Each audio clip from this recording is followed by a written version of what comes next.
on San Francisco, Cincinnati was that it's one thing if you're less successful than your brother and he lives across town, but if he's your neighbor and you see the Maserati in the driveway and that big house, it's kind of painful. He's your neighbor, right? Purdy on the same field with Burrow, you're like, oh shit. Yeah, this is not good. I mean, first of all, small hands, end of the game, strip ball comes out. That's the knock. That red zone interception, you've never seen Elway throw one of those. You've never seen Mahomes throw one of those or Burrow. That's a really bad interception in the red zone. I like Brock. He can throw the ball down the field. Had a couple of moves today, a couple of wiggles. He's a good athlete. I like him.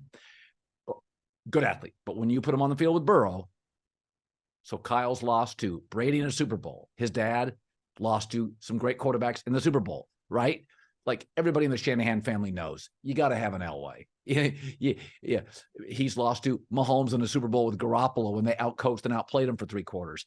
What do you do with Brock Purdy? Do you keep him in-house? I mean, what do you do here? You know, when you put him on a field with Burrow, it's not the same. You know what's weird in 49er land? Up until Saturday when he was cleared for concussion, it was looking like Sam Darnold was going to play. And I think a lot of people were just intrigued. What was it going to look like, right? With Kyle, this offense. Oh, I was, you were, everyone was. I was really excited. Not disappointed when the guy cleared because, like you said, he did play well up until he started turning the ball over left and right toward the end of the game. But this team is built. And this is why Kyle's been able to do it with middle-of-the-road Jimmy Garoppolo. Purdy's been better than that version of Jimmy, but win at such a high rate is because their defense dominated. And today I looked up toward the end of the game. The Bengals had close to 30 first downs. They obviously they have an elite quarterback, wide receiver duo. Higgins is healthy. Mixon looked like he was in his prime today, running over 49ers.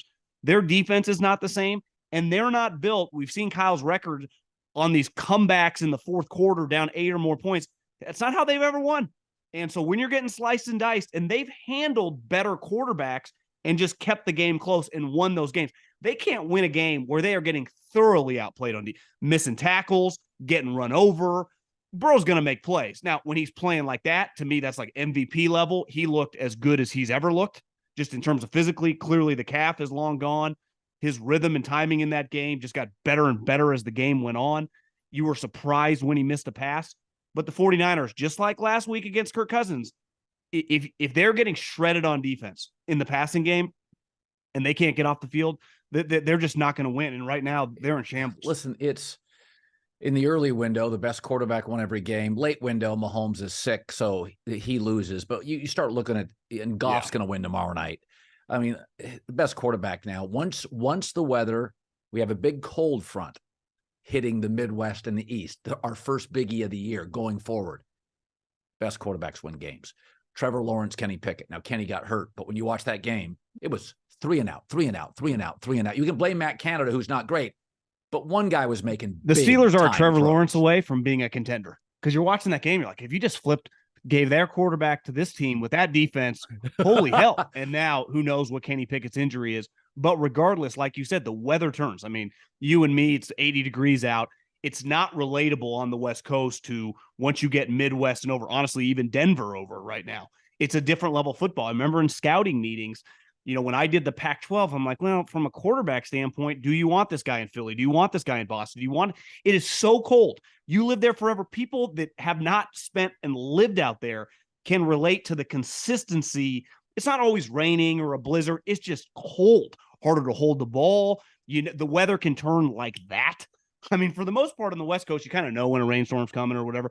At a moment's notice, things can change. Temperature can dip by 20 degrees. A rain can come. And that New York game today was just a disaster. One quarterback none of us had ever heard of against Zach Wilson. And it was hard to watch because it's what made Brady so special, right? He was so elite in the cold. And half his games, probably of his career in New England, came in inclement weather or just, 40 degrees and below or whatever.